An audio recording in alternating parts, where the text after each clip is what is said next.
What's up, guys? How's it going? It's Will Kane here.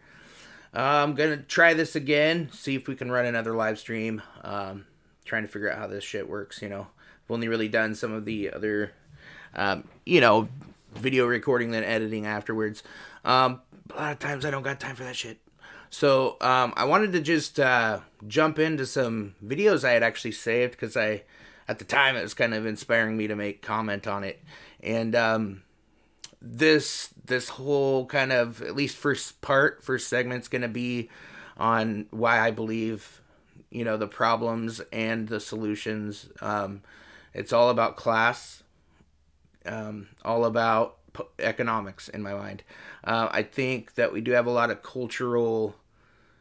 the culture war problems, of course, but I do think underlying that and what came before that is the economic changes we've seen, probably since the 70s or so, getting off the gold standard and several other deregulation type things that have happened after.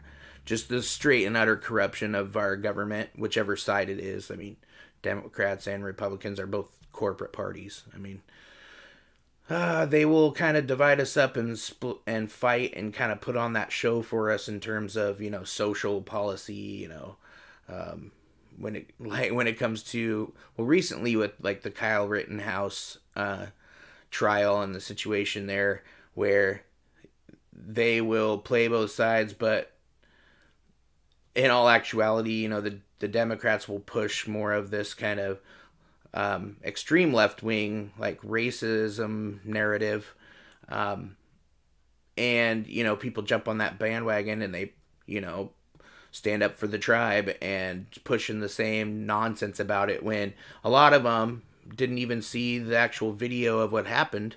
And a lot of prominent ones now, after having seen the video, are like, oh, yeah, I changed my mind. Like Anna Kasparian from the Young Turks straight up changed her mind now after seeing the video. So that this all becomes political. Of course, COVID became extreme political as well, and you just see the two corporate parties, the so-called left and so-called right. I mean, they align perfectly, kind of on the economic policy, but they kind of help to further promote the politicization of COVID and the Rittenhouse trial and Derek Chauvin in that trial, George Floyd protests and peaceful protests versus riots, all that stupid shit. But I've really been into thinking about the fact that even going back to Occupy Wall Street, we had, and all the way until today, I would argue, we had a lot of agreement on both sides of the political spectrum. Not really the extremes that are focused on the more identity politics stuff, like the extreme right and what white supremacists to the extent they exist, and then the extreme left wing, like Antifa activists and some in the Black Lives Matter protests. But I don't know. I just noticed that most of us kind of agree on the underlying problems that we face, which, I mean, they tend to be kind of, populist in nature and talk about economics and the wealth gap and, the massive corporations, big tech, and the billionaires and stuff who are straight up corrupting and destroying, the system itself. But all the while, are pushing arguments over culture war issues, like the trans stuff, the critical race theory stuff, and then even our approach of how we should think about COVID and the vaccines and treatments and all of that, even masks. That becomes kind of a faux left right argument that it seems like the only extreme loud voices are even fighting over or caring about. The rest of us, I mean, I think are in basic large agreement on most things, but because it's economic and because government is so corrupt and so good at dividing us on culture topics, we're never, I don't believe, and a lot of people don't believe, that we'll ever see the solutions coming from the two corporate parties and our so-called democratic system. Elections aren't doing it. I wasn't a Trump supporter by any means. I very much disliked the guy, and just disagree wildly. But the one positive that I saw that came out of him being elected is that it kind of shattered the illusion that we would never, ever, ever get someone into office that challenged the kind of elite and establishment from both parties. And it's clear that the elite and the establishment from both parties did not want Donald Trump at all. And so the fact that he was able to get through shows that there might be at least a shred of a chance of making some positive changes through electoral politics, right? I still largely believe it's not going to come from that. I agree actually largely with Tim Pool and others that say I think it's going to start from local grassroots people embodying and living the values that we actually have, and trying to take care of ourselves and make ourselves kind of have the basic needs and the things that we need, without having to rely on the government, because obviously they're abandoning us almost entirely. We got some measly stimulus checks, that ran out instantly, especially for anybody who was behind on rent or mortgage payments or lost their job and were in debt or something. It was gone immediately. Where did most of it go? The top, as always. So these times they help us, supposedly. It's just a ruse for, printing even more money and handing it over to their buddies, who then share it with them, of course. So without further ado, I want to kind of jump into this again. I'm always pushing it, the economic narrative. I want more of us to be aware of this and what's happening here, and what the establishment is doing, including the establishment media, and how they're so good about kind of, keeping us away from discussing throughout all society the kind of the main roots of the problem, which is economics in my mind. So first I'm going to play a video from Breaking Point. So this is typically Crystal and Sagar that host this, for those of you who don't know. It's a great show. We've got, kind of a moderate conservative and a moderate liberal, moderate progressive, who actually do, they show it. They show that there's a lot of agreement on the sides in terms of some of the main problems and issues. So here we go. Kyle Kalinske from Secular Talk, he's filling in for Crystal, because they're very much in alignment politically, I would say. Depending on then amongst white working class voters, this is going to blow people's minds because it's just so different from then amongst white working class voters, that story is obviously very clear in terms of how it came out for you. So I'm going to tell you my favorite fact that I learned recently. This is going to blow people's minds because it's just so different from modern politics. In 1938, after FDR had been president for a while already, Democrats had 80% of the House of Representatives, and 80% of the Senate. And of course, FDR went on to win the presidency 4 times. This was before we had term limits, of course. And Republicans feared, we're never going to win again. And the reason they felt that way is because when you look at FDR and you look at his New Deal policies, they were so popular and helped people so much in a tangible way that he, very simply, materially delivered for the American people. Now, my message to Democrats is very simple. You have to materially deliver for the American people, or they're not going to believe you, and then they're going to start looking not only to other politicians, but also to other issues as a stand-in for class. So, and in fact, that's what I think is going on here is, in a way, culture has become a stand-in for class and economics, because when there's a... Exactly. So I think there's been so much economic pain just throughout the lives of most... a lot of Gen X and millennials were born into this starting 70s off the gold standard, 80s deregulation, 90s we had the most corporate president, Bill Clinton, and did a lot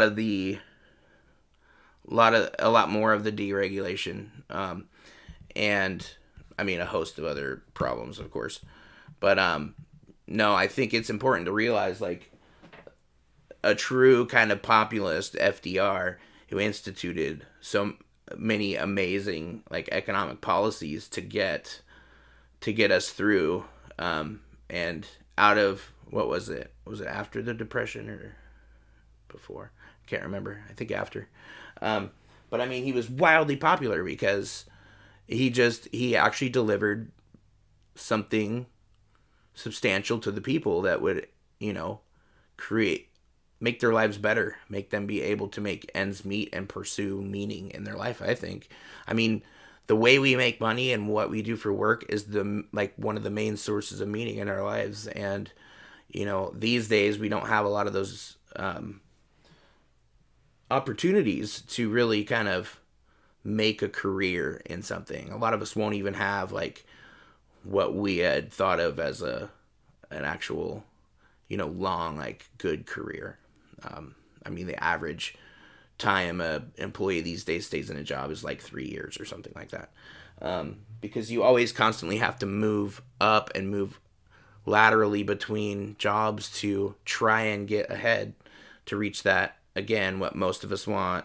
A lot of us on the left will characterize as socialist, and we want straight up just everything for free, all that. No, I'm a capitalist, and I absolutely do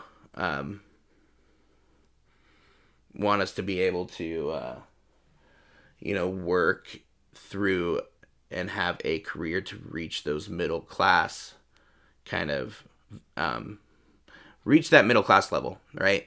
The 4 pillars is like, good medical insurance, buying a home, putting your kids through college, and saving for retirement. And most of us, especially millennials and under, like, cannot even dream of affording or buying a home right now. I mean, a big portion. Of course, there's still some. But yeah, and Kyle's speaking to this, I think. Total lack of anybody helping you economically. Well, then you say, well, then who can I most align with culturally? Who most meets my values, if you will? And on that, Democrats swing and a miss. I mean, again, I don't want to step on the next graphic. I'm not sure we have it, but... No, you can put it up there. Okay, go ahead. The Pew Research thing, yeah. Yeah, so when you look at Biden to Youngkin voters, this is the thing that I was going to mention. When you look at Biden to Youngkin voters, what they said is, we agree more with Democrats on their stated economic policies, but we're way more with the Republicans on the culture stuff. Yes. And again, when Democrats didn't deliver on the economic stuff, then it's like, okay, then I guess I'll just default to the culture stuff.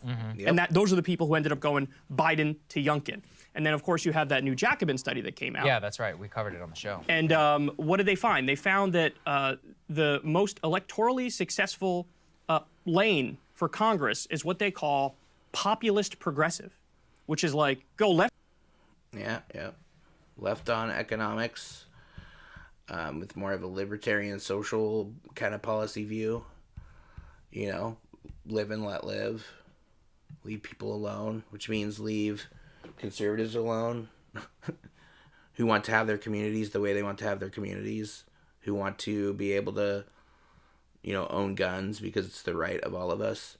Again, I'm on the left, but I'm pro 2A, like, obviously, of course. We need it, especially these days with cops, like with the Kyle Rittenhouse thing. Cops are just straight up standing down while, Antifa and extreme left-wing activists, those of them that are there, are like looting, rioting, burning shit down, and the cops stand down. And so what do we, in those kind of scenarios, it's kind of like, no wonder, Kyle did what he did. I mean, you're going down there and it's part of where you came from, and your people work there and have businesses there, and you're trying to protect people, you're helping people, but you bring a gun. It's scary, man. You don't know what's going to happen. And then again, he needed it because somebody attacked him. So, and if you don't know that, if you still think this is like a white supremacist thing, you're just not paying attention. So I suggest you actually find the video of what happened that day and watch it. Really. That's basically all you need to completely be red-pilled on that issue. So without further ado, I'm not going to go that one yet, Timcast, but I am going to talk to or play this. Crystal is in this one, another Breaking Points video.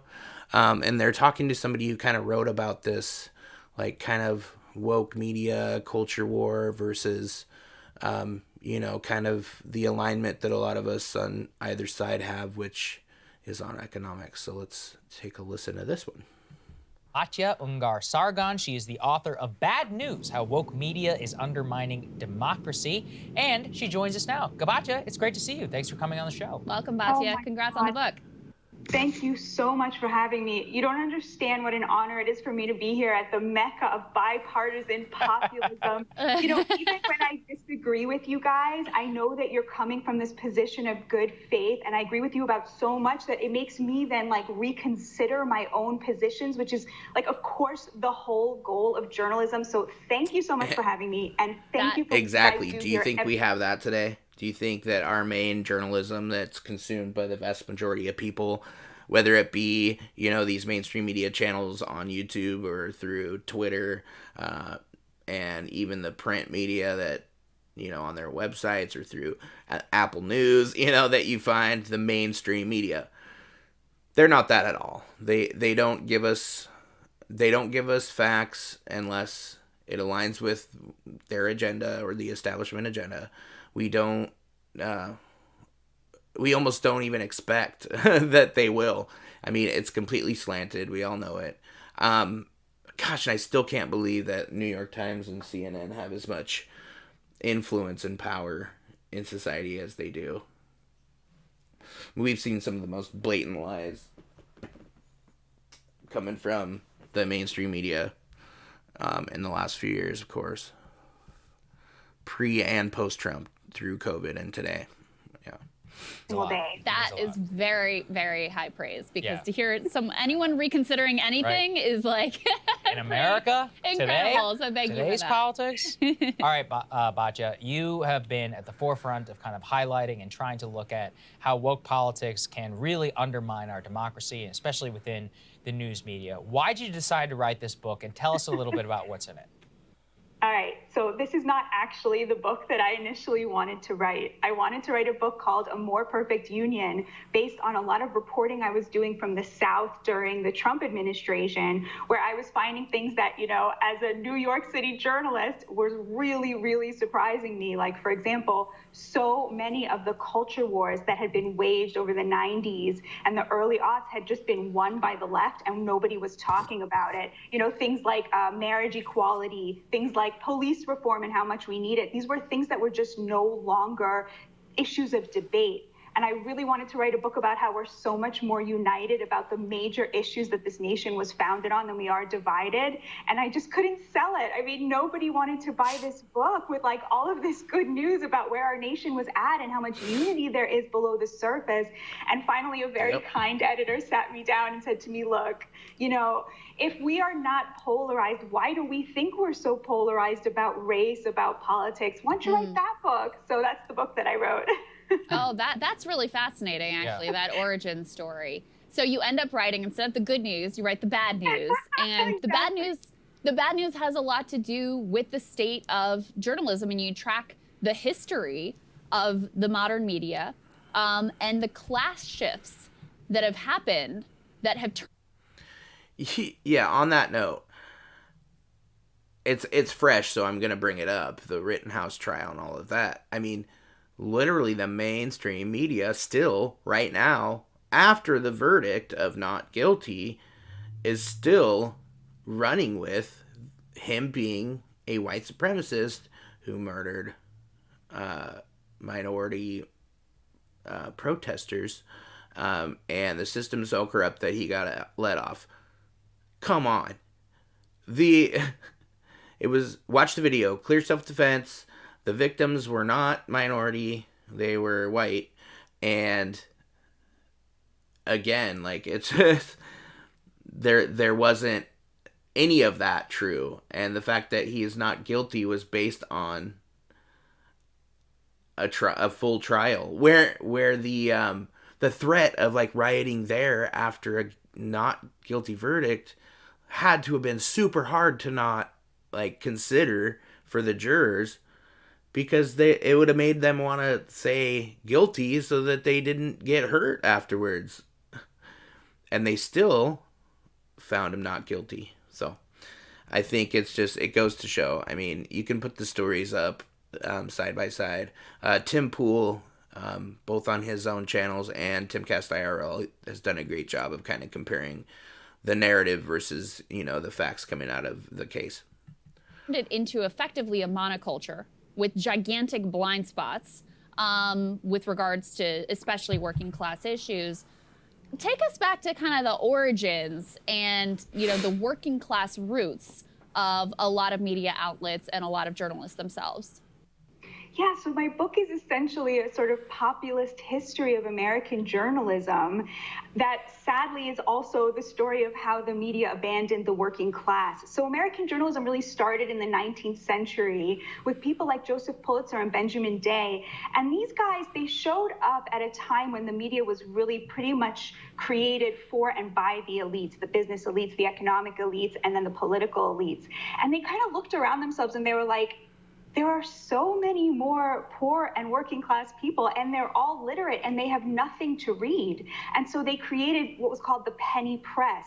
Instead of charging $10 a year for a subscription to a newspaper, which was astronomical and totally, beyond the pale for working class Americans, they started charging a success. It was like they were the #1 newspaper partisan on behalf of the top 10% of liberals, and nobody who's speaking to the rest of the nation, nobody who's addressing like what you guys do, which is speaking to the vast working class in America who are actually on both sides of the political aisle. Batra, one of the things you highlight is that whenever a press on right and left becomes culturally and educationally part of the people who are in power, then the press does not exist to uncover power. It exists to just carry water for the powerful, which is just like a self-perpetuating cycle, which exacerbates a lot of what you're talking about, right? Absolutely. And you guys do, again, I'm sorry, I know I keep fangirling, but you do such a good job of pointing this out. Essentially, what I argue is that the moral panic around race that we're seeing that emerged from the media over the last 10 and especially 2 years, last year, is really a way of perpetuating inequality. It's just the sort of last stage of the journalism status revolution, where journalists would much rather talk about issues of race and issues of political polarization than talk about the real class chasm in America that has catapulted them into the elites. Right. Well, they only want to have one part of the conversation about race. They're very interested in trailblazers and these sort of like, let's make the elite class more diverse. They don't actually want to deal with the structural inequities that leads to not only mass class gulfs, but also disproportionate number of black and brown people being Surface part of that diversity. lower class of society that can never, ever escape. And by dividing the working class along racial lines, well, that's a very convenient way for them to hold power, and that's a very old story ultimately in America. Batya, what happened though? So you start with these working class journalists. You start with, the guy at the local paper who's kind of, one of the people and sees things from the ground level up.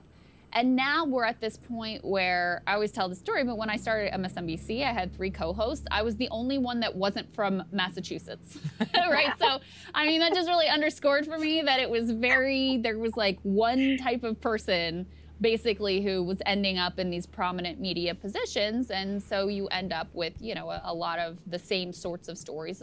Exactly. It's a very kind of inner circle, elite university, people that are already kind of hold water for the establishment and carry the establishment view.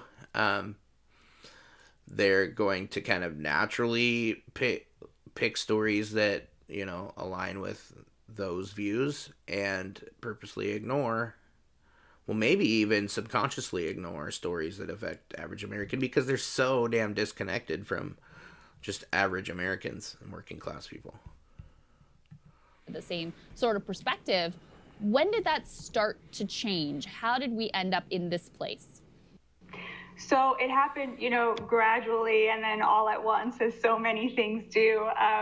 So the first publication, I would say, that really started to resist the Day and Pulitzer model was the New York Times, which emerged kind of out of this idea that, well, we can't compete with the penny press for numbers. But if we can convince our advertisers that our readership is a higher class, we can charge more for ads.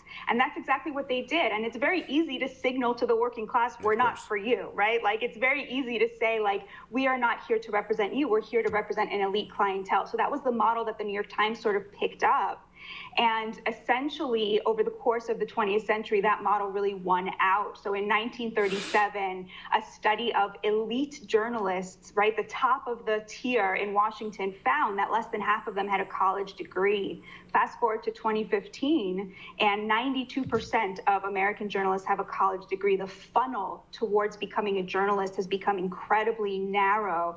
And that happened for a number of reasons, you know. So, for example, television emerged, which gave a much more immediate sense of the news. So the newspapers felt like they had to add something. So they wanted interpretive news, which meant they needed people who could write, which meant that there was a premium on a college education, right? Things like that. Then you had the Watergate Scandal, where journalism was suddenly this very sexy thing that, you know, you watch movies about, right? And you can take down a president. That also started to bring in a higher class of journalists.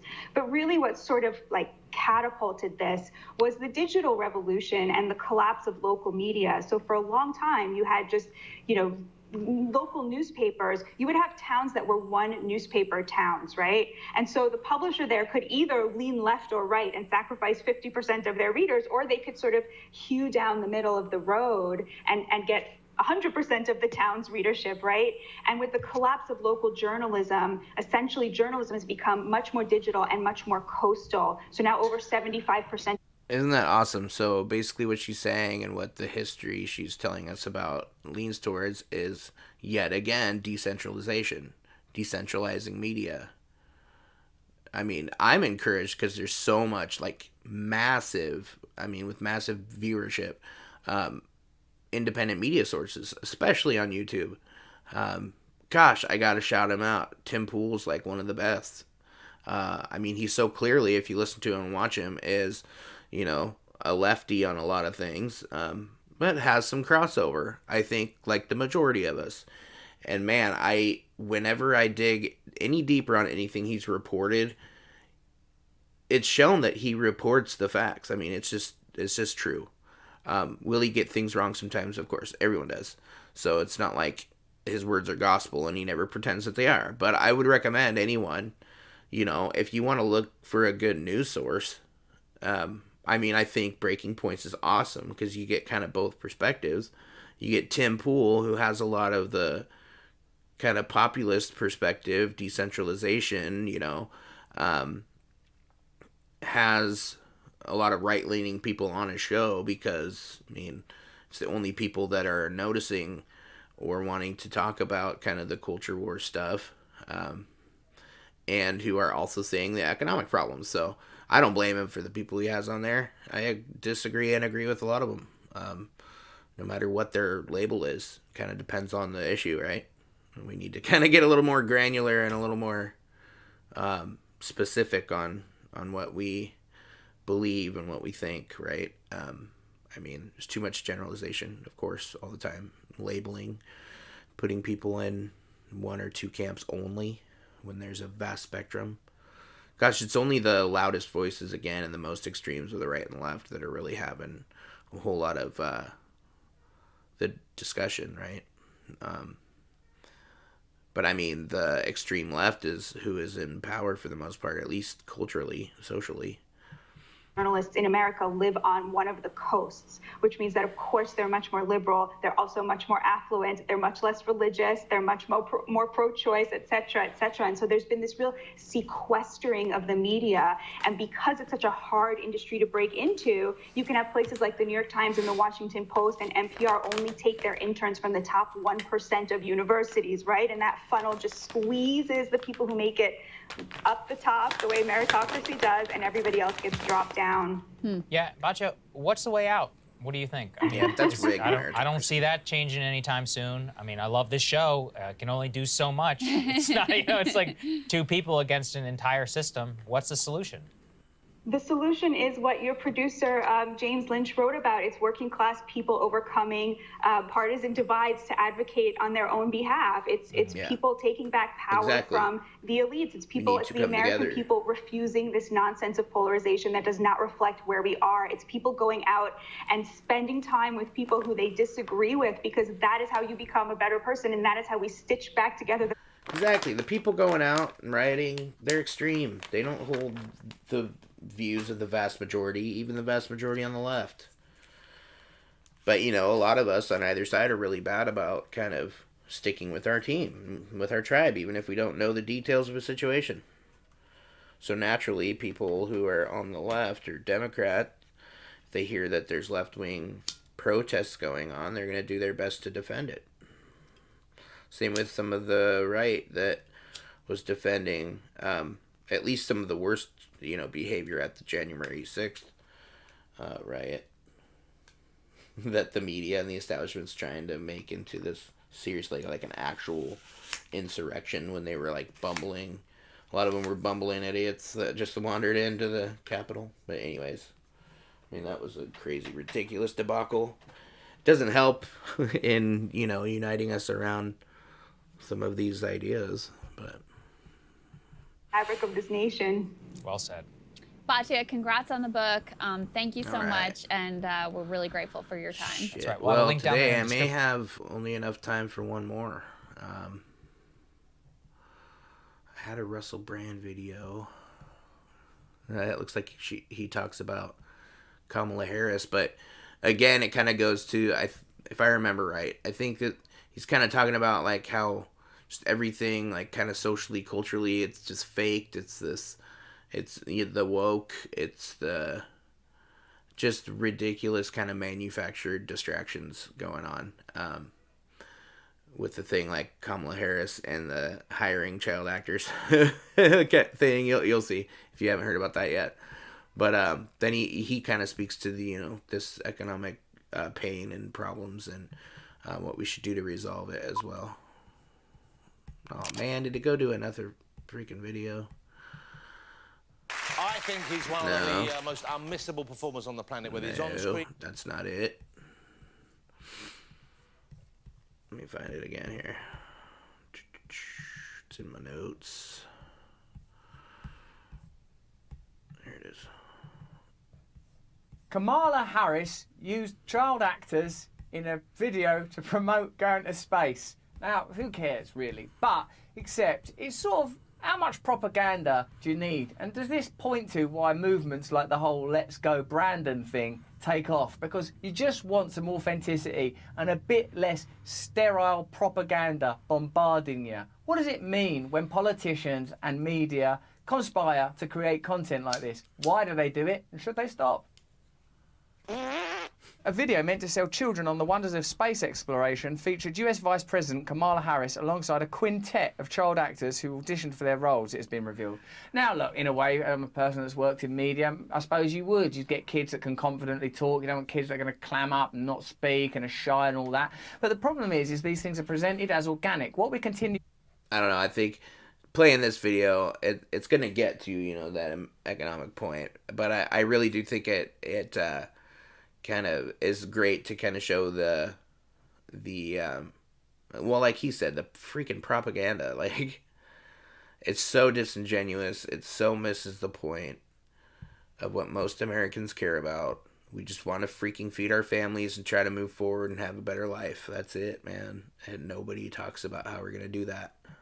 Offered is an artificial version of reality in place of an authentic experience of reality, both in the way that we operate on our phones, our relationship with tech. Furthermore, the whole project of making space exploration appealing to kids underwrites the myth of progress. The idea of things are getting better and better. We're going to space now. You too will be able to get a ticket to space as long as you're extraordinarily rich. You know, like, the whole thing is propping up a system that's based on deception. I'm not saying that there aren't great advances in medicine and technology, and even the fact that we can communicate like this is as akin to a miracle. But the idea that this it has to be pursued at all costs, no matter what it does to the lives of ordinary people all over the world. That's a myth. It's a choice at very least. And this kind of propaganda has to be created so that people don't think, I'm sick of this. I'm sick of this crap, man. I want some authenticity. I want to eat real food. I want to be a real human being connected to nature. I don't want to move through life. Well, at least we might go to space one day, baby. Well, welcome, you guys. Thank you so much. Welcome. Ready to start? Okay, go. So, I may not always be fast to take my parents' advice, but what is the best advice your parents have given you that perhaps you So can share with us disgusting, today? man. Oh, thank you for that Can't stand it. question. Makes me I wanna puke. remember enjoying that question in rehearsals. You know, one of the most important pieces of advice that I can offer you guys, and I want you to really remember this, never let anybody tell you who you are. You don't have to tell these kids, they're all brilliant actors. They could be anybody. These kids are professional actors. They can tell you how to seem more natural when you're doing a apparently offhand chat with a bunch of kids. You tell them who you are, and who you know you are, and what you intend to be. Got that? Yes, ma'am. All right. They're looking nervously off camera. Got that? Yes, ma'am. All right. Someone's like, is this good? Do you want to go again on that? Kamala, that did not seem natural. Never let anybody suggest to you that you are what they think you should be. Bit more information. All 5 of these kids are actors. Carlo Bernardino, whose 13-year-old son Trevor was one of the youngsters taking part, told the Washington Examiner, he's a child actor, plain and simple. He's been doing this type of thing for a while. Okay, we need Joe. God damn it, dude. It's so fake. I hate it. I can't stand it.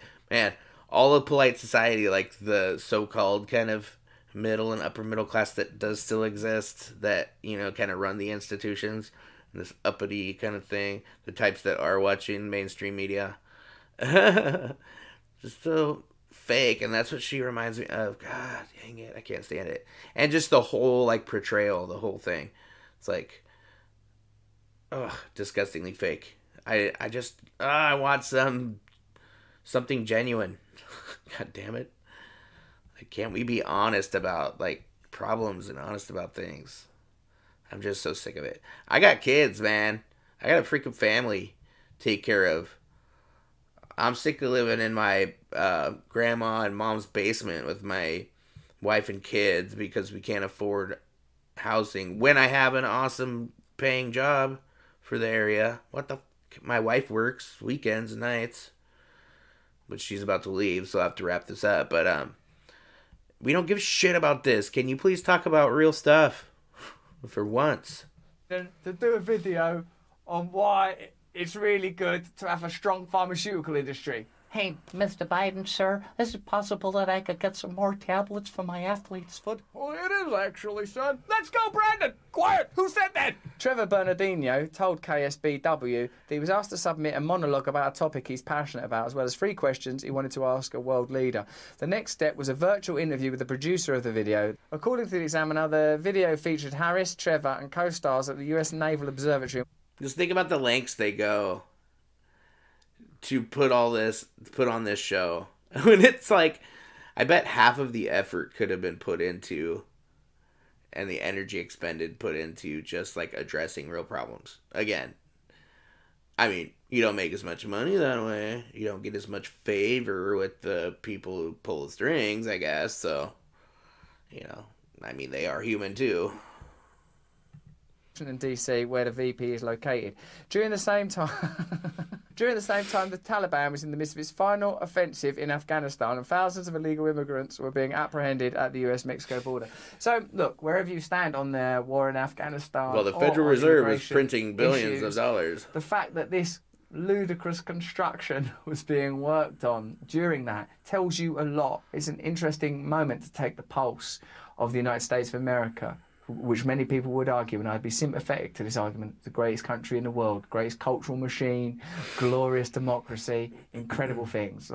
But in this moment, while Kamala Harris was chatting to these well-cast youngsters, there was real shit going down.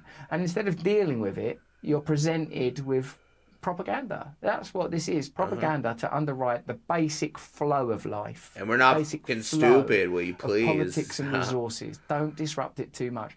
People are saying, that lots of kids from different backgrounds are never getting opportunities. Okay, we'll get lots of kids and make sure they're all different colours and everything, so as we can have Kamala Harris be sort of coquettish and cute with some kid actors, instead of actually recognising that poverty is what is defining the lives and lack of opportunities for these children primarily. And in order to address the cultural and civil problems around race, sexuality, prejudice and bigotry, these economic problems must first be addressed. Thank you.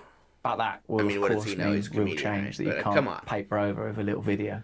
I got more advice. You just let me The official video, as of Monday night, had approximately 2,000 likes on YouTube and 5,100 dislikes. Comments had been disabled. That ain't that the world in microcosm. If things ain't popular, shut down people's ability to comment on it. Yep. Control it, censor it, fill the screen with lies and deception. Look, I recognise as a person that works in show business, there are practical considerations, but this is not entertainment, the industry that I have come from. This is politics, which is meant to be about dealing with power and assuring that power gets to the places it needs to get to make... Oh no. Politics clearly today is about entertainment, putting on a show. I mean, it has been as long as I've been alive. Majority of people's lives as good as possible. We know that's a total bluff, blag, lie. That what politics really does is ensures the interests of the powerful cannot be resisted by ordinary people. That's the function of government.